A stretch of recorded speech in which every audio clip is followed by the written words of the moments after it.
Hi friends, welcome to delicious feast.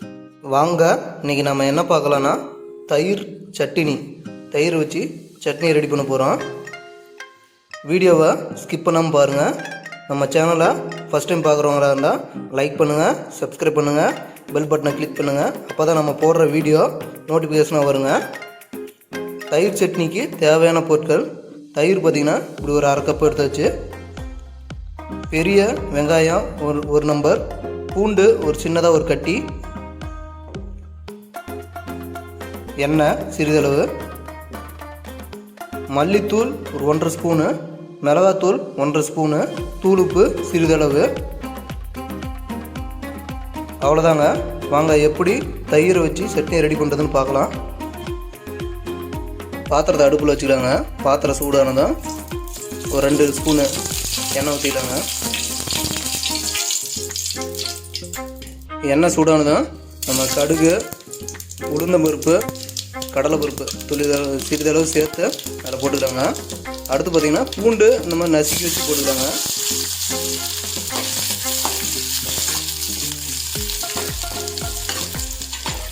இது கூட நம்ம நறுக்கி வச்சுருக்கிற வெங்காயத்தையும் போட்டுக்கலாங்க.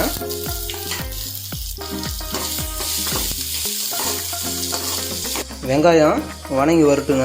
நம்ம அதுக்குள்ளே நம்ம எடுத்து வச்சுருக்கிற தயிர் கூட இந்த மசாலாவை மிக்ஸ் பண்ணிக்கலாம்.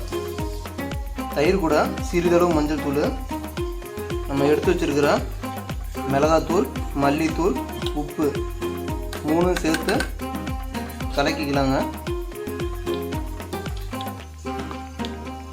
பாருங்கள், வெங்காயம் இப்படி வதங்கி வந்ததும் நம்ம கலக்கி வச்சுருக்கிற அந்த தயிர், அந்த மசாலாவை சேர்த்து இது கூட சேர்த்துக்கலாங்க.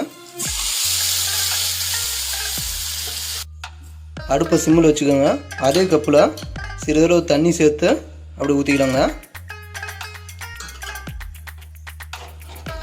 எதுவுமே வீட்டில் செய்கிறதுக்கு இல்லைன்றவங்க டக்குன்னு ஒரு தயிர் பாக்கெட் இருந்தால் போதுங்க. இந்த மாதிரி ரெடி பண்ணிக்கலாம். தயிரை வச்சு சட்னி ரெடி பண்ணிக்கலாம். பார்த்திங்கன்னா நம்ம தக்காளி சட்னி ரெடி பண்ணால் எப்படி இருக்குமோ அதே மாதிரி கலராக நல்லாயிருக்கு. இதை அப்படியே கொஞ்சம் நேரம் கொதிக்க விடணுங்க.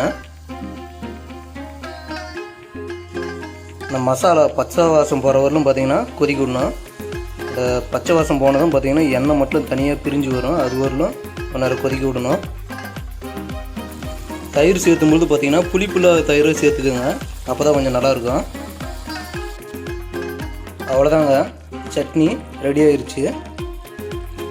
இது பார்த்திங்கன்னா இந்த மாதிரி தோசை, இட்லிக்கு வந்து பார்த்திங்கன்னா அருமையாக இருக்கும்.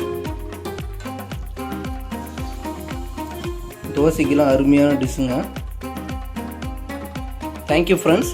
அடுத்த வீடியோவில் சந்திக்கலாங்க.